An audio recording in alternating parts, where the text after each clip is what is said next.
On February 12, 2004, at the PMA International Convention and Trade Show, Epson revealed a digital rangefinder camera that's based on the Voigtlander-based R series. Later, the camera was given a name, the Epson R-D1, Rangefinder Digital.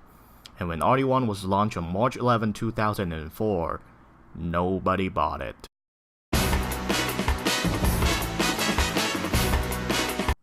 Well, actually nobody knows how well the R-D1 sold because Epson never bothered to release any sales number of the camera. But apparently, it sold good enough for Epson because the Epson R-D1 had one of the longest production runs for a digital camera in human history. 10 years. This thing wasn't even discontinued until 2014. It had three models, the original R-D1, the R-D1S, which was essentially an original R-D1 with a firmware update, and the Japanese domestic market only R-D1X, featuring a larger 2.5-inch LCD display, support for SDHC memory cards so you can have a maximum of 32 GB of storage instead of 2, a more reliable rangefinder focusing mechanism, and a grip if you throw in just a bit more money. The R-D1 has a 2002 6.1 megapixel Sony ICX413AQ interline transferred APS-C format CCD sensor that has a 1.5 times crop factor. The crop factor of an APS-C camera is expected these days, but back in 2004, it was still a weird concept. Even though the news photographer had experienced it with those Kodak DZS cameras in the 90s, it was especially weird with the R-D1 because neither Leica or any other third-party lens manufacturers had ever released any end-mount rangefinder lens that are specially designed for APS-C cameras. So every lens mounted on the R-D1 would have a 1.5 times longer focal length than its original, which means a 50 lens mounted on the R-D1 will become a 75. So Epson printed a lens focal length compensation guide on the back of the LCD screen so the users can be a little bit less confused.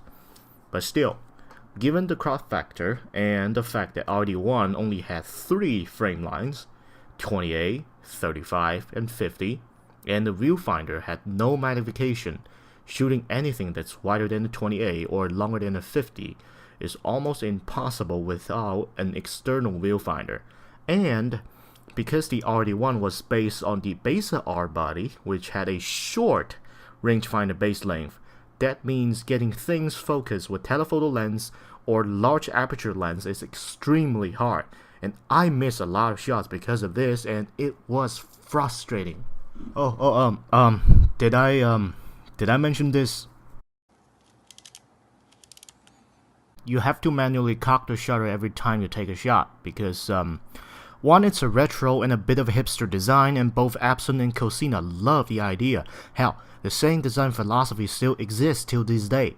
And two, which it's only my assumption, and I have no hard evidence to back this, but I think it's still a reasonable explanation, is that Epson couldn't possibly had resource to make an R-D1 without a manual shutter crank. You see, Epson isn't a camera manufacturer. I mean, sure, they released a few consumer-level digital cameras in the 90s and 2000s, but those were more or less OEM cameras, which Epson didn't really make. Kind of like the Leica Sophort camera.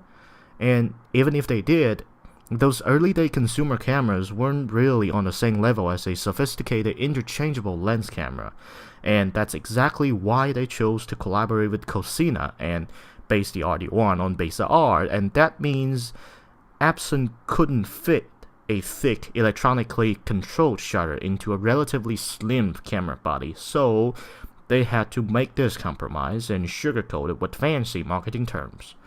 If Epson had a choice, they would probably go with something else. Boy, oh boy.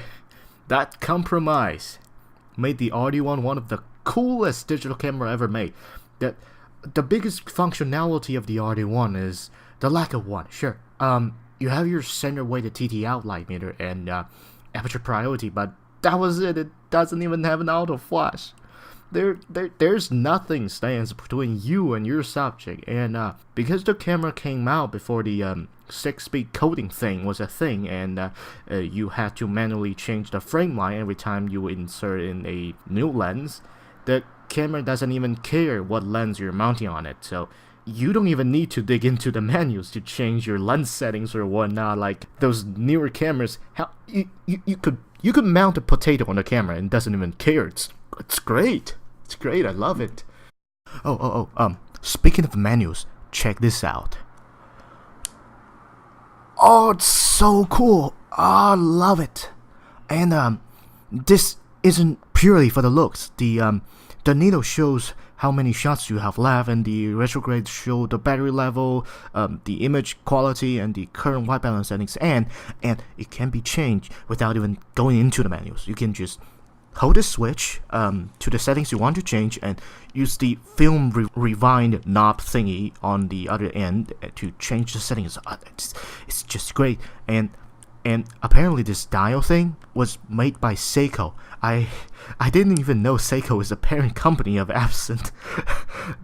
This camera had the best user interface and UX back in 2004, and even today it still sits on the upper echelon of things. Take that, Sony. Before the Leica NA came out in 2006, the Epson R-D1 was the only choice to shoot digital photos with Leica end-mount lenses on the go. Yes, you could mount your end-mount lens on the Leica S1, but that thing was more of a scanning bag rather than a digital camera. It was either the Epson R-D1 or to shoot film digitally like Kim Rockwell did back in the days, which is basically dropping off your film at a local Walgreens and ask for a photo CD. Even until this day, the Epson R-D1 remains the only rangefinder alternative to the insanely expensive Leica N cameras, although its eBay prices have been shot up a lot since I got a camera a couple years back. Should you get an R-D1? To be honest, I don't know. It's a cool camera and it has a cult following like those North American Ford Falcons, but just like the NA Falcons, R-D1 had clearly shown its age. 6.1 megapixels in 2019 isn't really that great. It's probably okay for social media, but that's pretty much it. The dynamic range, I've seen people claiming the R-D1 has better dynamic range than a Fuji X Pro 2, and I don't think that's the case. The dynamic range of the R-D1, the dynamic range exists. Yeah, it has a dynamic range, that's it. Maybe like a stop or two, just like those Style films. I don't know really. It has the ISO range from 200 to 1600, and the noise performance is okay for a 2004 camera. You shouldn't really be expecting a 15-year-old digital camera to have that kind of stuff, but is Epson R-D1 worth your time? I think it is. It definitely is in my case. It was for a long time the only interchangeable lens digital camera I had. All my other stuff were film and Polaroids and whatnot. I didn't even have a modern camera until last year when I bought my first generation Sony A7 for $400. To me, the R-D1 was more than just a footnote in the history of digital photography. It's my partner. It's my friend. It's a reliable tool I can rely on, and I hope I can preserve this camera and pass it on to the future generations to let them have a chance to touch and to shoot photos with it, other than seeing it behind a glass at a museum or something. This camera represents a time when tech companies were willing to take risks to push the technology forward. It's just like that first season of Kemono Friends. It was so monumental and magical and fun, even though we never got a proper sequel, which, by the way, fuck you, Kadokawa, you sack of shit. The experience itself was so beautiful and sensational. I doubt we will ever be able to see something like this again, and I can only hope maybe one day we can experience something as staggering as the Epson R-D1. Na na na na na na na na na Epson R-D1. Na na na na na na na na, my boxy little one. Na na na na na na na na na, my boxy little friend. Na na na na na na na na na. This song has to end in my video too because I'm not as talented as Roman from regular car review, so bye.